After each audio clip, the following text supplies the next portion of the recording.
teman-teman, kalian sadar gak sih kalau bumi kita sudah tidak terjaga kebersihannya? Lihat lingkungan di sekitar kalian. Pasti kalian akan menemukan suatu benda yang kuat, ringan, dan praktis sehingga membuat hidup kita menjadi lebih mudah. Benda tersebut adalah plastik. Plastik merupakan bahan sintetis yang memiliki rantai karbon panjang sehingga sulit untuk terurai. Selain memberikan kemudahan, ternyata plastik juga bisa menjadi bumerang untuk manusia jika kita tidak menggunakannya secara bijak. Penggunaan plastik yang tidak terkendali mengakibatkan tertumpuknya jutaan ton sampah plastik di tempat pembuangan akhir. Eits, gak hanya di tempat pembuangan akhir saja, kebiasaan manusia yang masih membuang sampah secara sembarangan juga menyebabkan sampah plastik ada di mana-mana. Oleh karena itu, benda yang susah lepas dari kehidupan kita ini sekarang menjadi sumber masalah yang sangat besar bagi kehidupan manusia. Masalah yang ditimbulkan tidak main-main. Coba bayangkan saja jika setiap tahunnya diproduksi ratusan juta ton plastik dan puluhan juta tonnya menjadi sampah. Sedangkan butuh minimal ratusan tahun untuk menguraikan plastik secara sempurna. Jika begitu, akan jadi apa bumi kita?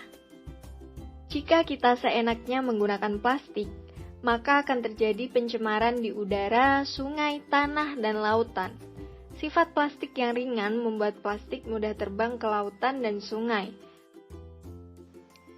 Ikan di dalam sungai atau laut akan mengira mikroplastik atau sampah plastik yang mengecil sebagai makanannya.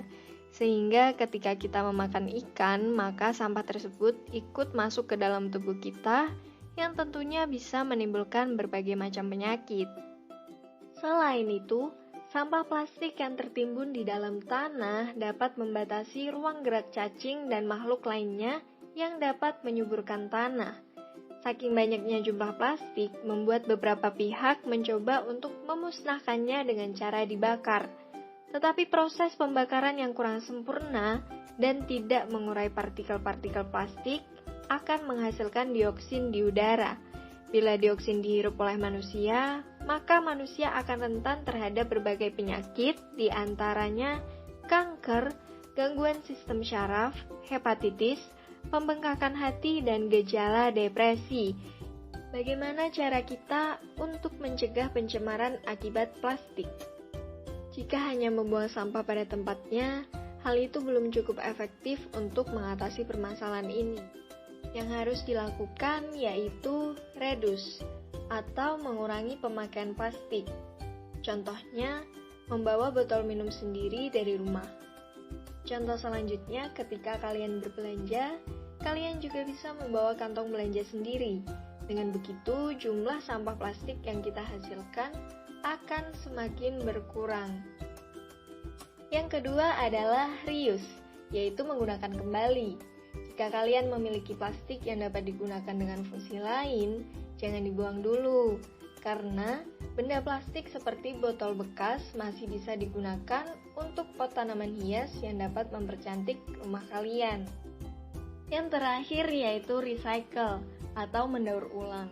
Sampah plastik yang sulit terurai harus dirubah menjadi barang baru yang tentunya lebih bermanfaat. Contohnya, tas belanja dari bungkus kopi sasetan. Selain unik, barang tersebut juga dapat mengurangi sampah plastik.